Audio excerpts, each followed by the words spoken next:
अधिक मास कथा भाग 2। राजा और निर्धन ब्राह्मण की पुरुषोत्तम मास कथा। नमस्कार दोस्तों, इससे पहले हमने सुना था कि कैसे तिरस्कृत मलमास को भगवान श्री हरि विष्णु ने अपना नाम देकर पुरुषोत्तम मास बना दिया और तभी से यह महीना सबसे श्रेष्ठ माना जाने लगा। लेकिन आज की कथा उससे भी अधिक अद्भुत है। आज हम जानेंगे कि कैसे पुरुषोत्तम मास में की गई सच्ची भक्ति एक निर्धन ब्राह्मण का भाग्य बदल देती है और कैसे भगवान स्वयं अपने भक्त की रक्षा करने धरती पर आते हैं। तो आइए शुरू करते हैं आज की दिव्य कथा। बहुत समय पहले की बात है। एक विशाल और समृद्ध राज्य था। वहां का राजा बहुत प्रतापी था। उसके महलों में सोना चांदी भरा हुआ था। हाथी घोड़े, सैनिक और सेवकों की कोई कमी नहीं थी। लेकिन इतना वैभव होने के बावजूद राजा के मन में हमेशा एक घमंड रहता था। उसे लगता था कि धन और शक्ति से बढ़कर संसार में कुछ भी नहीं। उसी राज्य में एक निर्धन ब्राह्मण रहता था। उसका छोटा सा मिट्टी का घर था, फटे हुए वस्त्र थे, कई बार भोजन भी मुश्किल से मिलता था। लेकिन उसके पास एक ऐसी चीज थी जो राजा के पास भी नहीं थी। वह थी भगवान विष्णु के प्रति अटूट भक्ति। ब्राह्मण प्रतिदिन सुबह नदी में स्नान करता, तुलसी को जल चढ़ाता, गीता का पाठ करता और पूरे प्रेम से ओम नमो भगवते वासुदेवाय मंत्र का जप करता।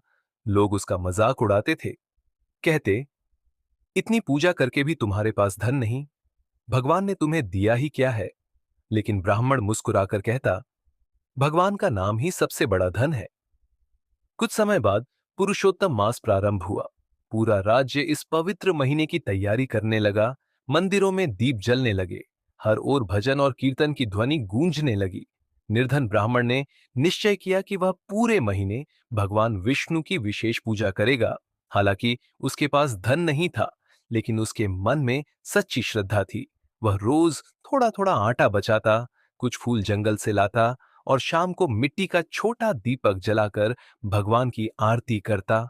उसकी पत्नी कई बार चिंता में कहती, घर में भोजन नहीं है, बच्चों के पास कपड़े नहीं हैं और आप सब भगवान की पूजा में लगा देते हैं। ब्राह्मण शांत स्वर में कहता, पुरुषोत्तम मास में की गई भक्ति कभी व्यर्थ नहीं जाती। उसी समय राज्य के राजा ने भी घोषणा कर दी कि वह पुरुषोत्तम मास के अंतिम दिन बहुत बड़ा यज्ञ करेगा। राजा ने पूरे राज्य में खबर फैलवा दी, जो भी इस यज्ञ में आएगा उसे सोना और वस्त्र दान में दिए जाएंगे। लोग राजा की प्रशंसा करने लगे, लेकिन राजा के मन में एक अहंकार छिपा हुआ था। वह चाहता था कि पूरा राज्य उसकी दानशीलता की चर्चा करे। पुरुषोत्तम मास के दिन बीतते गए। निर्धन ब्राह्मण रोज भगवान विष्णु की कथा सुनता, तुलसी पूजा करता, दीपदान करता और भूखे लोगों को जितना संभव होता उतना भोजन करवाता। एक रात जब ब्राह्मण भगवान का नाम जप रहा था, तभी उसकी झोपड़ी में दिव्य प्रकाश फैल गया। ब्राह्मण ने आंखें खोली। उसने देखा कि एक तेजस्वी वृद्ध साधु उसके सामने खड़े हैं। उनके चेहरे पर अद्भुत शांति थी। साधु बोले, हे ब्राह्मण, तुम पूरे मन से पुरुषोत्तम मास का पालन कर रहे हो। बताओ तुम्हें क्या चाहिए। ब्राह्मण दोनों हाथ जोड़ के बोला, मुझे केवल भगवान की भक्ति चाहिए। बस इतना आशीर्वाद दीजिए कि मेरा मन कभी प्रभु से दूर ना हो। यह सुनकर साधु प्रसन्न हो गए। उन्होंने कहा, तुम्हारी भक्ति से स्वयं श्री हरि प्रसन्न है। इतना कहकर वह साधु अचानक अदृश्य हो गए। ब्राह्मण समझ गया कि यह कोई साधारण साधु नहीं थे। बिकी पुरुषोत्तम मास का अंतिम दिन आ गया। राजमहल में भव्य यज्ञ शुरू हुआ। सैकड़ों ब्राह्मण बुलाए गए, सोने के पात्र सजाए गए, महल फूलों से सजा हुआ था। राजा गर्व से सबको देख रहा था। तभी अचानक तेज आंधी चलने लगी। आकाश में काले बादल छा गए। यज्ञ की अग्नि बुझने लगी। पूरा महल घबराहट से भर गया। राजा डर गया। उसी समय राजमहल के बाहर से भगवान विष्णु के नाम का मधुर कीर्तन सुनाई देने लगा। सबने बाहर आकर देखा, वह निर्धन ब्राह्मण हाथ में छोटा सा दीपक लिए भगवान का नाम जपते हुए आ रहा था।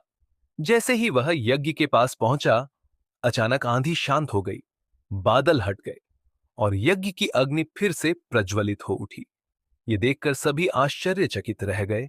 उसी क्षण आकाश से दिव्य आवाज आई, सच्ची भक्ति धन से नहीं, श्रद्धा से होती है। जिसके मन में अहंकार हो, उसका यज्ञ अधूरा है। लेकिन जो प्रेम से मेरा नाम लेता है, मैं स्वयं उसकी रक्षा करता हूं। ये सुनते ही राजा की आंखों से आंसू बहने लगे। उसे अपनी गलती का एहसास हो गया। वह तुरंत ब्राह्मण के चरणों में गिर पड़ा। बोला, आज मुझे समझ आया कि भगवान को धन नहीं, सच्चा प्रेम प्रिय है। उस दिन के बाद राजा का अहंकार समाप्त हो गया। उसने निर्धनों की सेवा शुरू कर दी और पूरे राज्य में पुरुषोत्तम मास की महिमा फैल गई।